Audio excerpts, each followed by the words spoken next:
Hai, sahabat YT Moba. Apa kabar kalian semua? Semoga kalian semua dalam keadaan sehat. Amin. Sebelum melanjutkan ke ceritanya, jangan lupa tinggalkan like, komen, dan subscribe. Karena dengan like dan komentar kalian, yang semakin membuat admin semangat mengupload lanjutan ceritanya.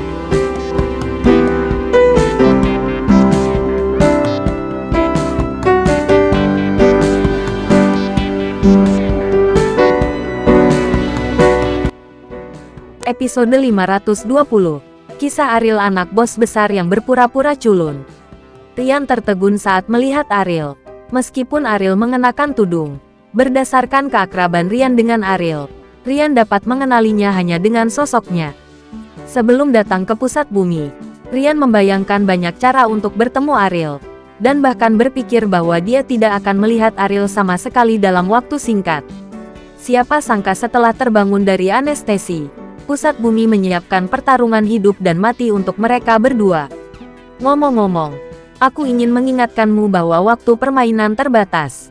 Jika kamu tidak bisa membunuh lawanmu, akan ada siksaan yang menyakitkan menunggumu. Suara itu terdengar lagi. Kepalan tangan Ariel sudah menggembung. Jelas, pertandingan Earthheart disengaja. Dan bahkan orang yang bertanggung jawab atas Earthheart mungkin tahu tentang hubungannya dengan Rian, dan sengaja ingin melihat mereka saling membunuh. Membunuh Rian, hasil seperti ini tidak dapat diterima oleh Ariel, dan dia tidak akan pernah melakukannya. Kenapa kamu di sini? Ariel menggertakkan giginya dan berkata kepada Rian. Rian berjalan di depan Ariel, dan jarak antara keduanya kurang dari 1 meter pada saat ini. Kata-kata Rian tidak akan terdengar oleh orang lain. Kauri sedang hamil, kata Rian. Bang! Kata-kata ini mengenai Ariel seperti sambaran petir dari langit, menyebabkan seluruh tubuhnya bergetar. Kauri sedang hamil. Hati Ariel seperti terbang kembali ke Bandung dalam sekejap. Pada saat ini, Kauri paling membutuhkannya. Tetapi dia terjebak di dalam sangkar ini dan tidak tahu kapan dia bisa keluar. Sudah berapa lama? Ariel bertanya dengan gemetar. Hampir setengah tahun ketika saya meninggalkan Bandung, kata Rian. Setengah tahun. Itu juga berarti waktu sampai bayi lahir kurang dari 3 bulan. Mata Ariel dipenuhi air mata dalam sekejap. Hampir tidak mungkin baginya untuk meninggalkan pusat bumi dalam 3 bulan. Yang berarti dia tidak mungkin berada di sisi Kauri pada saat terpenting dalam hidup Kauri. Ariel menarik napas dalam-dalam dan berkata, apakah kamu datang ke pusat bumi hanya untuk memberitahu saya berita ini? Kami ingin Anda tahu tentang ini. Dan kami ingin Anda memiliki motivasi yang lebih kuat untuk meninggalkan pusat bumi, kata Rian. Ariel tidak perlu bertanya untuk mengetahui bahwa keputusan ini harus mendapat dukungan Bimo. Jika tidak, sangat tidak mungkin bagi Rian untuk mengajukan klaim. Tapi saat ini, tidak ada artinya mengejar keputusan siapa Rian sudah ada di depannya. Dan yang ingin dia pikirkan sekarang adalah bagaimana menyelesaikan masalah langsung. Melihat keduanya sudah lama tidak bergerak, mereka yang menonton menjadi sedikit tidak sabar. Apa yang kamu lakukan? Kenapa kamu tidak mulai bermain? Aku tidak membuang-buang waktu. Cepat bunuh. Cepat bunuh dia. Kenapa kamu tidak melakukannya? Tidak bisakah kamu membunuh pendatang baru ini? Ketika semua orang mengompori, ekspresi Pedro itu seperti genangan air yang tergenang. Kemungkinan yang tidak masuk akal menyebar di benaknya. Dan semakin dia memikirkannya, semakin dia merasa ada kemungkinan seperti itu. Mengapa tidak dia membunuh Rian? Mengapa? Rian sepertinya mengenalinya. Suaranya terdengar seperti Ariel. Tetapi Pedro secara subjektif berpikir bahwa Ariel tidak dapat datang ke pusat bumi.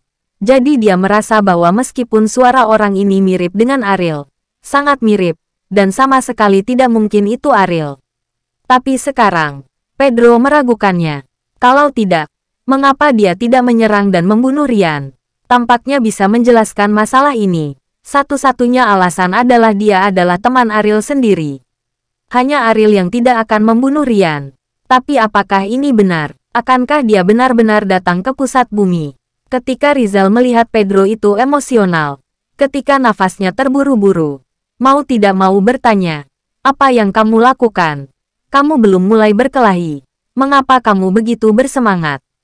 Tentu saja Pedro bersemangat. Jika pria bertopeng ini benar-benar Ariel, maka dia memiliki harapan yang lebih besar untuk meninggalkan pusat bumi. Dan kekuatan kuat yang ditunjukkan oleh Ariel membuat Pedro merasa luar biasa. Memikirkan Ariel pada awalnya ketika Ariel hampir membunuhnya, Pedro merasakan kekuatan Ariel. Tetapi sekarang, Ariel jelas menjadi lebih kuat. Dan dia seperti dua orang dari aslinya. Pedro menarik napas dalam-dalam. Tetapi meskipun demikian, dia tidak bisa menenangkan diri. Rizal berkata, "Saya tidak mengerti. Tidak bisakah Anda menjelaskannya kepada saya dan biarkan saya mengerti? Saya peringatkan Anda, mulai sekarang, jika Anda berani mengatakan satu omong kosong lagi, saya pasti akan menghancurkan Anda." Dengan tidak sabar menoleh untuk melihat Rizal, dia 90% yakin bahwa pria bertopeng di lapangan adalah Ariel. Sekarang Ariel datang, Rizal kehilangan nilai keberadaannya. Rizal sangat ketakutan sehingga dia mundur beberapa langkah. Pedro sepertinya ingin membunuhnya. Dia belum pernah melihat tatapan seperti ini sebelumnya. "Gila, aku tidak punya permusuhan denganmu," protes Rizal tidak puas dengan suara rendah. Tapi hanya dia yang bisa mendengar suara nyamuk. Di lapangan, Rian tersenyum dan berkata kepada Ariel, "Saudara Ariel, tugas saya adalah menyampaikan berita ini kepada Anda. Dan sekarang saya telah menyelesaikan tugas itu." "Tidak mungkin," Ariel berkata dengan gigi terkatuk. Rian bermaksud mengatakan ini adalah membiarkan dia membunuhnya. Tetapi sama sekali tidak mungkin bagi Ariel untuk melakukannya. "Kakak Ariel, Kauri masih menunggumu di rumah. Jika kamu tidak mengikuti aturan pusat bumi, pernahkah kamu memikirkan akhirmu?" Rian berkata dengan cemas. Meski begitu, perubahan mendadak pada sama sekali tidak terduga oleh Rian. Tetapi dia mati untuk Ariel, yang telah dia sadari sejak lama.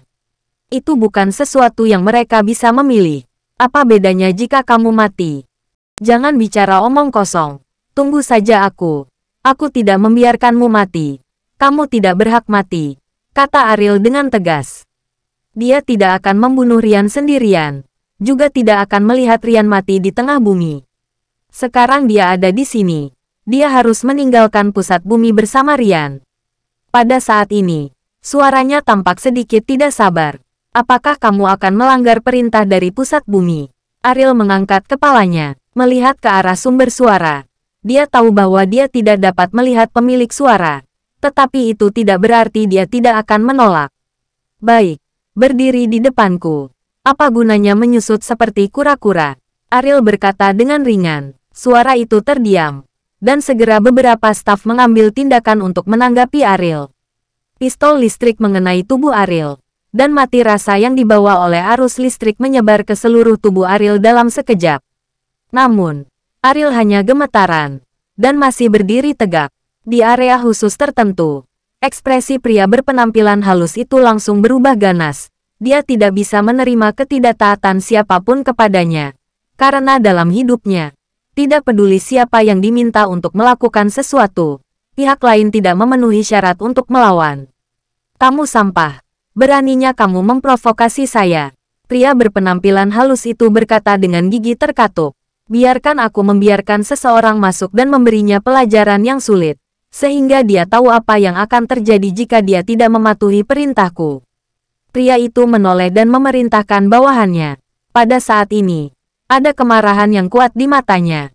Untuk orang yang terbiasa mengendalikan nasib orang lain, itu bukanlah sesuatu yang bisa dia terima untuk ditentang oleh orang-orang level rendah di matanya. Sekelompok besar orang dari inti bumi tiba-tiba masuk ke arena sangkar besi. Semuanya memiliki senjata bius di tangan mereka, tetapi mereka masih tampak berhati-hati. Lagi pula, orang di depan mereka adalah orang kuat yang mengalahkan Yuri dan Scarman dengan satu pukulan. Dan tidak ada yang mau kehilangan nyawanya karena kecerobohan. Orang ini tidak berani mendengarkan perintah jantung bumi. Sepertinya dia akan berakhir buruk hari ini. Dengarkan apa kata hati bumi. "Apa? Melanggar perintah membahayakan nyawamu sendiri." Dia benar-benar tidak tahu harus berbuat apa. Dua orang akan membuatnya melupakan hati bumi. Melihat pemandangan ini, orang lain berkata kepada Ariel satu demi satu, menunjukkan tatapan menghina. Meskipun rasa takut dan pencegahan yang dia bawa kepada orang-orang kuat Tidak ada yang akan optimis tentang masalah menentang pusat bumi. Bersambung.